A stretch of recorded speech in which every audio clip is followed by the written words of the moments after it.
Hi everyone, welcome. It's Ryan Cooper here from the London Craftsman channel. How's it all going? And in today's episode, we're going to be talking about 5 essential things you need to have in order to get your airless spraying journey underway.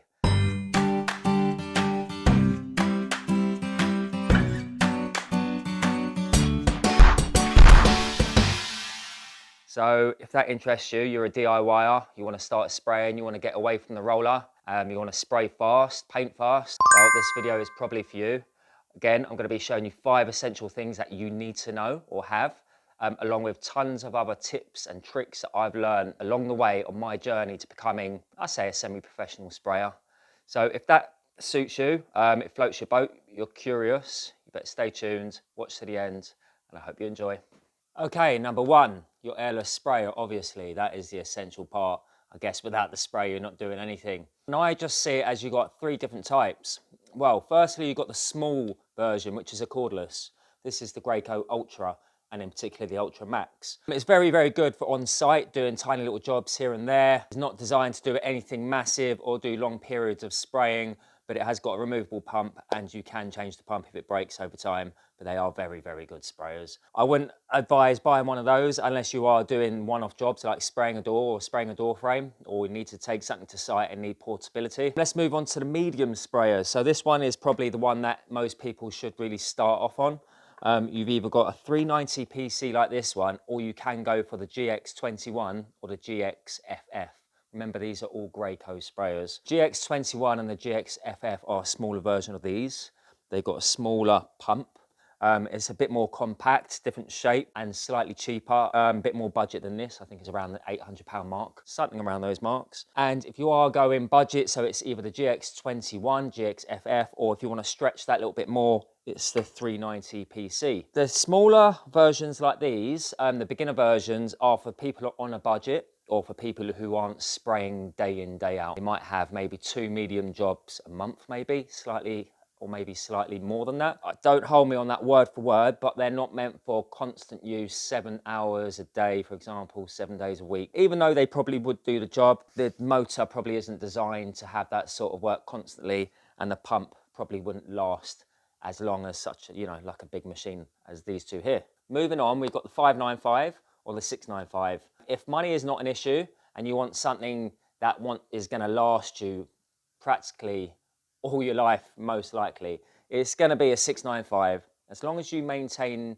these machines and you look after them once a year, you service them, they're just going to keep on going and going and going. The guy from Spray Direct says they very rarely fix these machines because they very rarely go wrong. They are that good. The pump is massive in it. The motor that turns the pump is massive in it. Everything about it is massive, and it does not struggle. And the way I see it is, if you've got a small car, like for example a 1 litre car, or you've got a 5 litre car and you're both going down the motorway, the 1 litre car is going to be struggling to keep up at 70 miles an hour using all its revs. And whereas this is like, this is going to be RPMs on your 5 litre car is going to be like idle. You know, it's going to be nothing.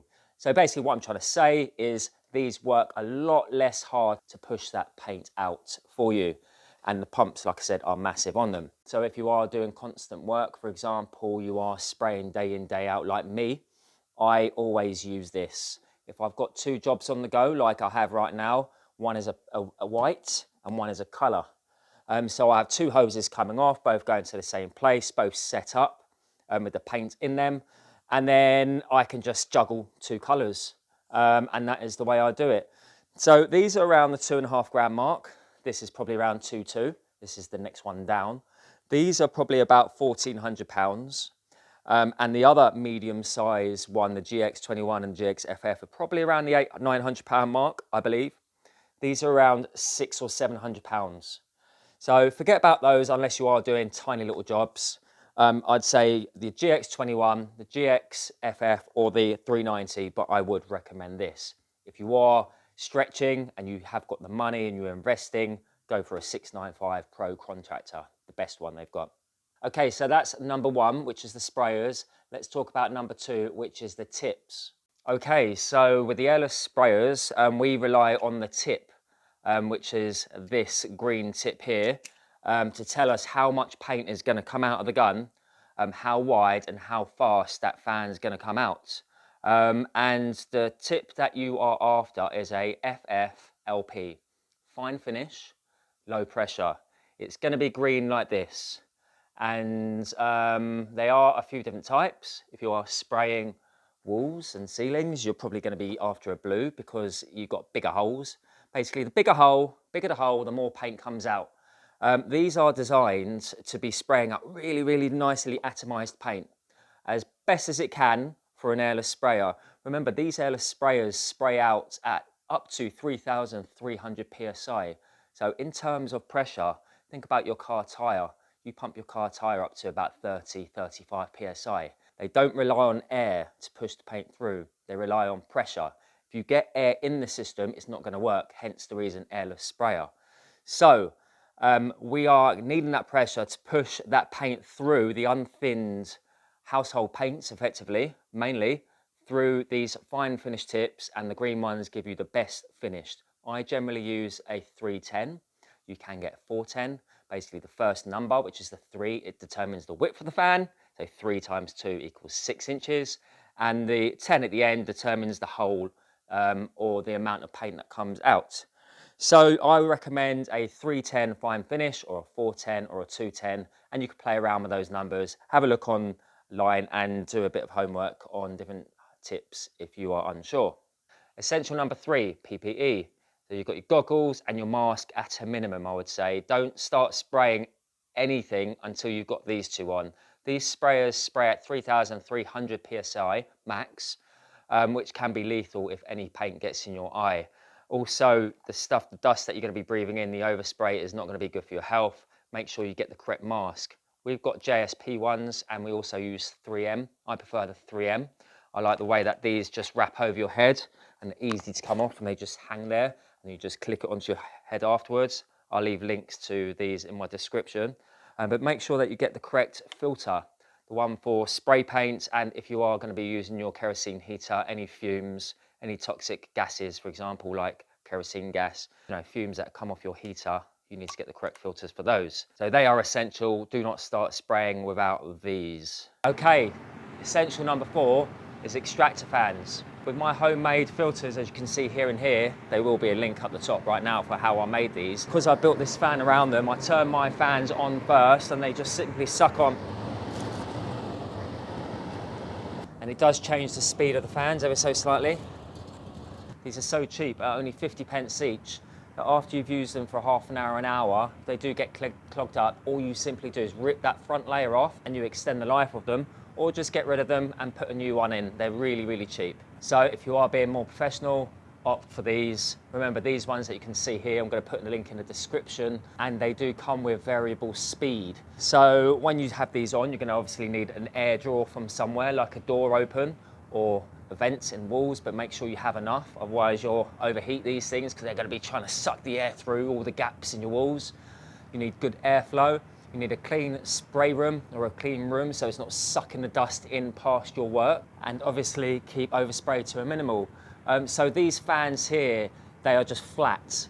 The walls that you can see behind me are stud walls, so that air is just getting drawn straight through into the outside, into a fence right at the back. And that is how I do this. The filters actually stop probably 99% of all the overspray going outside. I don't have a problem with that whatsoever. But because these are so cheap, you can just replace them, or you can build up your frames around your fan even deeper to get 2, 3, 4 filters in front of each other. I found one was absolutely fine. All you're doing is slowing down the fan by having too many. So absolutely perfect, these two. I'm going to show you the variable dial right now. So this is where I control my fans. They're wired into these little variable controllers, each one. So you've got a left hand and a right one. That's how I rigged them up. They're just basically plugged into a 240. So I could turn them both off right now, or I could just turn them off at the fan.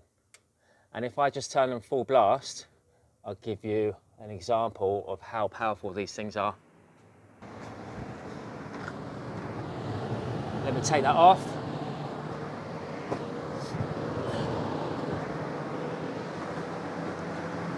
Yeah, really, really powerful.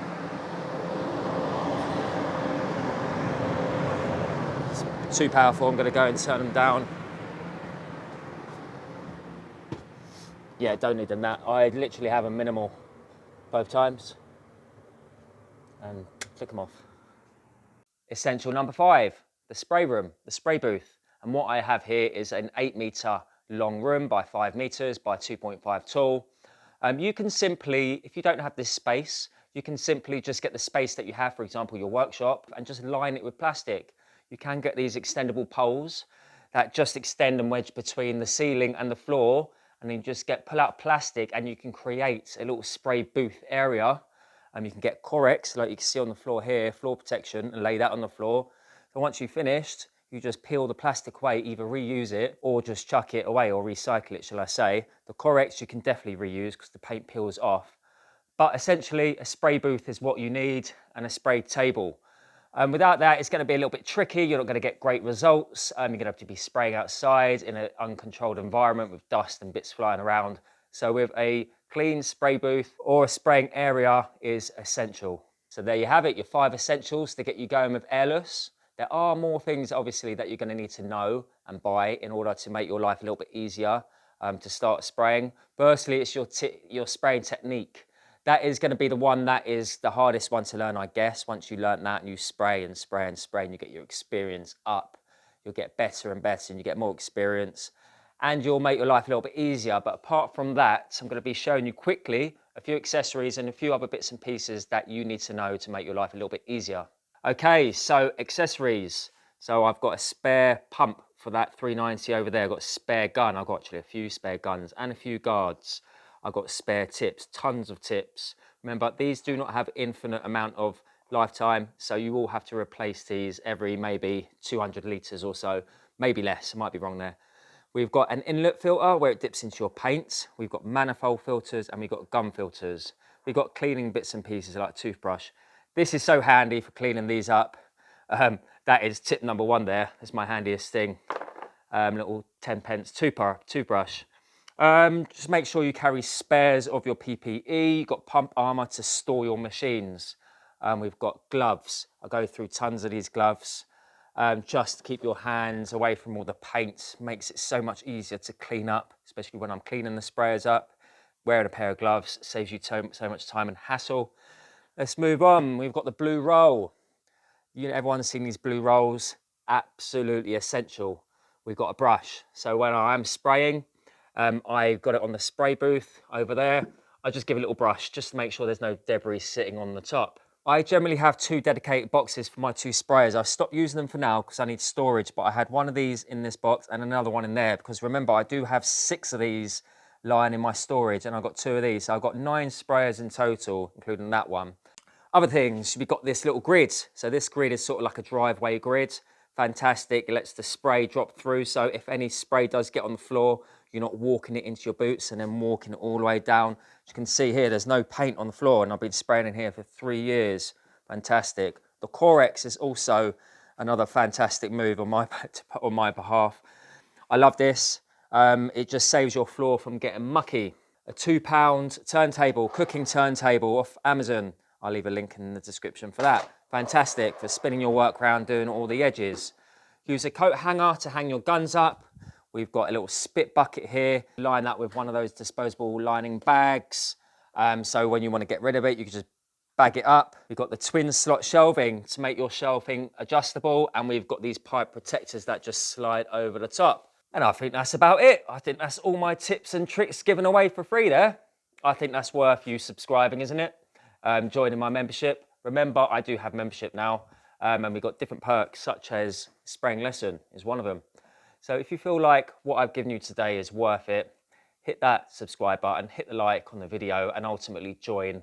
Only a couple of quid a month. It does help me do more of these posts more often and give you everything that I know, to be honest. A lot of my friends say to me, why are you giving out all this information? You've taken 10, 20 years to get to this stage and you're giving out for free. But you know, sharing is caring. So if you do the same, be much appreciated.